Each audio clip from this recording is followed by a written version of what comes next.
Une vidéo difficile, une vidéo pour les élèves les plus curieux peut-être, les plus motivés. Attention, ça va donner un grand coup, c'est pour adultes seulement. On est dans le manuel à la page 214, numéro 11B. Je pense que si on veut rester strictement avec l'algèbre et ne mettre aucun nombre dans notre figure, genre, on n'invente pas de nombre, on ne dira pas que la mesure du côté de l'hexagone c'est 5 cm, à ce moment-là on est en train de tricher. Si vraiment on veut avoir aucun nombre et y aller uniquement avec l'algèbre, ben voilà une des questions les plus difficiles selon moi de l'année. Alors, il faut trouver la probabilité de lancer une fléchette, par exemple, dans la partie foncée.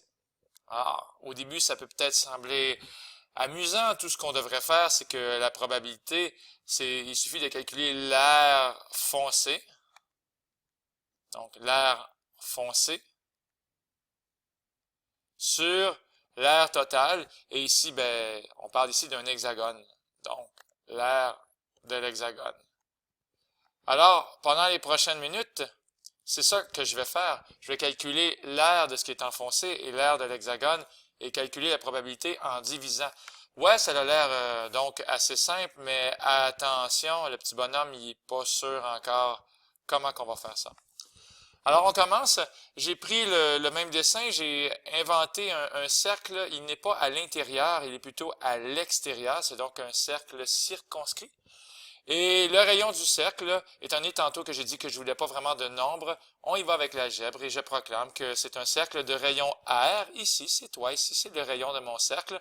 C'est aussi le rayon du cercle. Et je me permets également de dire que ça aussi, c'est le rayon du cercle, cette ligne rouge-là qui est ici, parce qu'on se rappelle que lorsqu'on a un hexagone, les 6 triangles qui sont à l'intérieur de l'hexagone sont des triangles équilatéraux.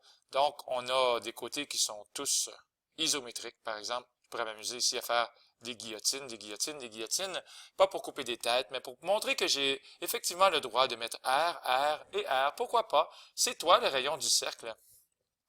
Bien. Alors, pour que ce soit propre, j'ai fait des petits dessins, des petits calculs déjà en avance et on va peser sur l'accélérateur. L'aire du cercle, évidemment, c'est pi r à la 2. Alors, l'aire du cercle ici en rouge, pi r à la 2. L'aire du secteur OED, donc le secteur OED, c'est uniquement cette pointe de tarte. Tout ça ici, c'est le secteur OED. Alors, tout ce que j'ai à faire, c'est de prendre l'aire de mon cercle et on divise par 6, ça fait donc pi r2 sur 6.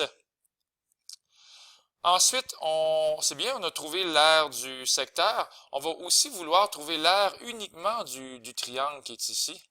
Parce qu'évidemment, dans quelques minutes, on va faire l'aire en jaune moins l'aire en rouge. Et ça va donner ici l'espèce de petite partie manquante qui est quand même assez importante. Cette partie-là manquante, ben, je vous invite à voir qu'elle est là comme 6 fois dans le dessin. 1, 2, 3, 4 et bien sûr 5, 6.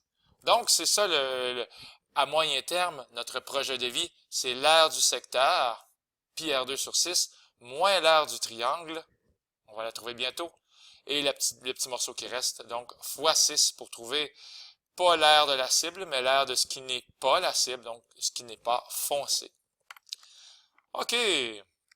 Alors, un petit Pythagore pour trouver la hauteur ici, h de mon triangle. Attention, il va y avoir des fractions. Au lieu d'écrire A2 plus B2 égale C2, on écrit R sur 2. Ouais, c'est toi, R sur 2, c'est uniquement ce morceau-là ici.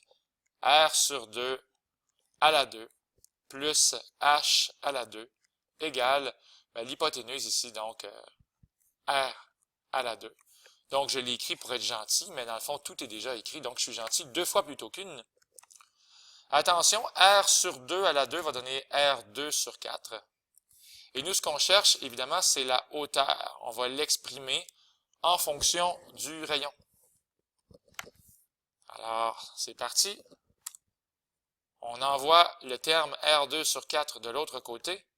Il reste donc tout seul à gauche H2. Égale R2 moins R2 sur 4. On descend un petit peu. On fait un peu de ménage. Au lieu d'écrire R2, je vais écrire 4R2 sur 4. Donc, R2, c'est la même chose que 4R2 sur 4. Pour avoir le même dénominateur ici de 4, on va donc avoir 4 moins 1, ce qui va faire 3R2 sur 4. Ça, c'est le carré de la hauteur. Faisons la racine carrée. La racine carrée de 3R2 sur 4, oui, c'est le même 3R2 sur 4 qui est là. Ben, la racine carrée de 3 fois R2 sur 4, c'est la racine carrée de chaque petit morceau, chaque petit facteur. Donc ici, la racine carrée de 3, la racine carrée de R2 et la racine carrée de 4. Comme ça. Et ça va donner racine de 3, R sur 2. Donc, on peut prendre une petite respiration. On a quand même fait une découverte fascinante. La hauteur ici, c'est toi, c'est racine de 3 R sur 2. C'est quand même cool d'avoir trouvé ça. Et maintenant, la hauteur, elle est exprimée en fonction du rayon. Bien, étant donné qu'on a la hauteur, on va pouvoir trouver l'aire. Je ne sais pas si vous vous souvenez, mais tantôt, j'ai dit que c'était un projet de vie, de trouver l'aire en rouge de mon triangle. OK, alors on poursuit l'aventure. Étant donné qu'on a trouvé la hauteur, qui est racine de 3R sur 2, ici, ben, l'aire du triangle, base fois hauteur divisé par 2. Tiens, on va y aller doucement. Base fois hauteur divisé par 2.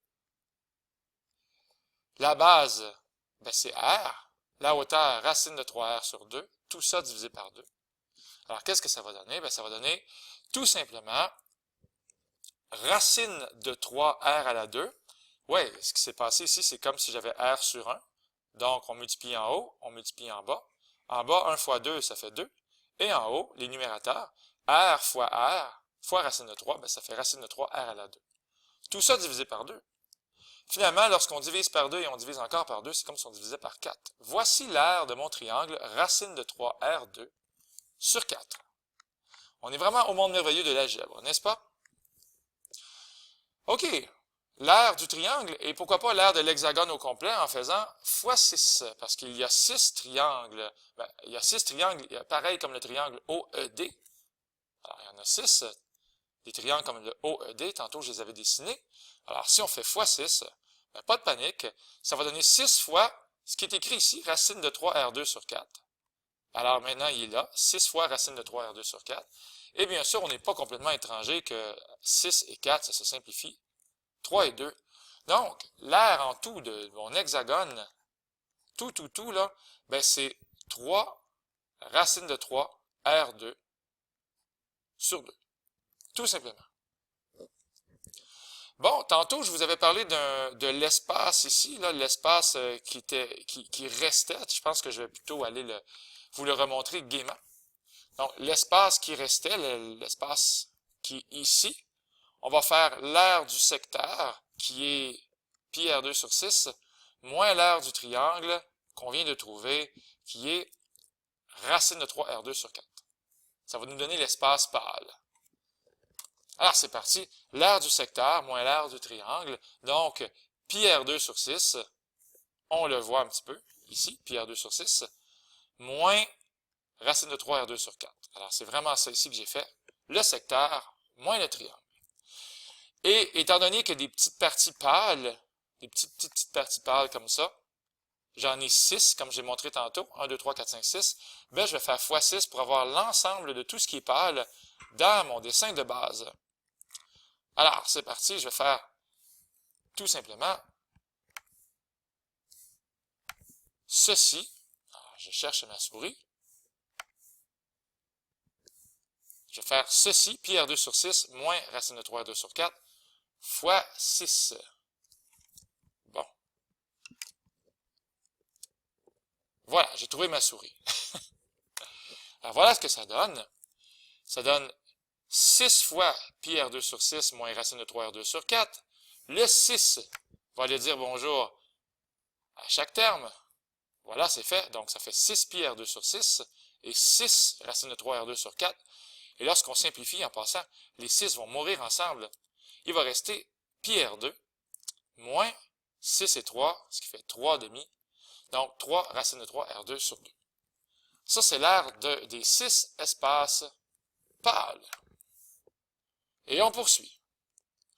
Pour trouver l'aire en vert foncé, bien, tout ce que je vais faire, c'est l'aire de l'hexagone moins l'aire des 6 espaces qui sont pâles. Donc, l'hexagone au complet moins les 6 espaces pâles. Et, ben, on a trouvé tantôt l'aire de l'hexagone, c'était 3 racine de 3 R2 sur 2, moins les 6 espaces pâles, ce qui est écrit juste plus haut. Alors, voilà, tiens, peut-être qu'on peut le revoir encore, les 6 espaces pâles, ils sont ici. Alors, voilà, j'écris la même chose. Un moins devant une parenthèse, on ne se fait pas jouer des tours, s'il vous plaît. Ça fait toujours 3 racine de 3 R2 sur 2, il est ici. Pi R2 va devenir moins pi R2, voilà, c'est réglé. Et moins, ben, va devenir plus, tout simplement. Voilà, on a trouvé l'aire en vert foncé, mais c'est pas vraiment terminé tant que ça. Parce que, qu'est-ce qu'on réalise? On a ici des trucs vraiment, vraiment pareils. On a des termes vraiment pareils, hein. On va les mettre ensemble. On va les réunir. Voilà, je les ai maintenant écrits côte à côte.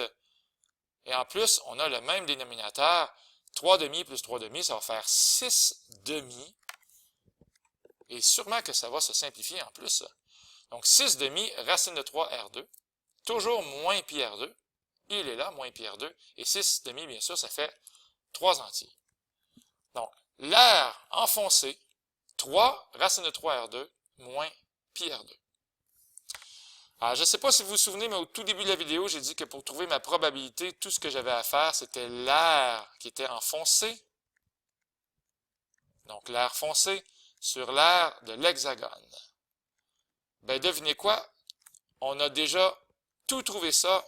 C'est presque terminé. L'aire enfoncé divisé par l'aire de l'hexagone. Allons-y dans la joie. Donc, l'aire foncé sur l'aire de l'hexagone, 3 racine de 3 R2 moins pi sur 2, tout ça divisé par l'aire de l'hexagone, 3 racine de 3 R2 sur 2. Je vous rappelle que l'aire de l'hexagone, on l'a trouvé quelque part ici. Alors, voyez-vous comment on est proche? Le reste n'est que bonheur, pur bonheur, je devrais dire, algébrique. Alors, c'est parti. On va faire ça rapidement. Alors, la division qui est ici, je vais l'appliquer à chaque terme. Ça fait donc 3 racine de 3 R2 divisé et moins pi R2 divisé. Et si vous êtes attentif, c'est exactement ce que j'ai écrit présentement. Sûrement qu'il va y avoir des dénominateurs fantômes sur 1 qui vont apparaître. Et je vous rappelle que diviser, c'est multiplier par l'inverse. Donc, au lieu de diviser par 3 racine de 3 R2 sur 2, on multiplie par 2 sur 3 racine de 3 R2. Alors, au pays des numérateurs, on va avoir 3 racine de 3 R2 fois 2, ce qui va donner 6 racine de 3 R2. On le voit ici, on le salue, bonjour. Et au pays des dénominateurs, 1 fois, bien évidemment, ça ne changera pas ici. 3 racine de 3 R2. De l'autre côté, on va voir 2 pi R2 sur 3 racine de 3 R2. Il est là, on l'accueille. On a presque terminé, mais là, on réalise qu'il y a vraiment beaucoup de choses qui se simplifient. Racine de 3, R2, R2, R2, R2. Il n'y aura plus de R. Et donc, la probabilité ne dépend pas du rayon. C'est fascinant, ça, n'est-ce pas? Donc, peu importe le rayon, que ce soit un gros hexagone ou que ce soit un tout petit, c'est la même probabilité et ça fait du sens. Voilà une excellente nouvelle.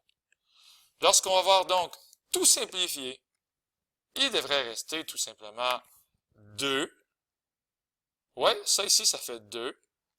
Et ici, ben, il va rester 2pi sur 3 racine de 3. J'aurais pu arrêter la vidéo là. J'ai décidé de faire un petit extra secondaire 4. Habituellement, les mathématiciens, on n'aime pas trop ça, les racines au dénominateur. Alors, un petit truc, c'est de multiplier par un entier. Sauf qu'au lieu d'écrire un entier, j'écris racine de 3 sur racine de 3. Ce qui va faire 2pi racine de 3, mais au dénominateur, racine de 3 et racine de 3, ben, ça va mourir. Les racines vont mourir ensemble. Racine de 3 fois racine de 3, ça fait 3. Donc, il n'y a plus de racine au dénominateur.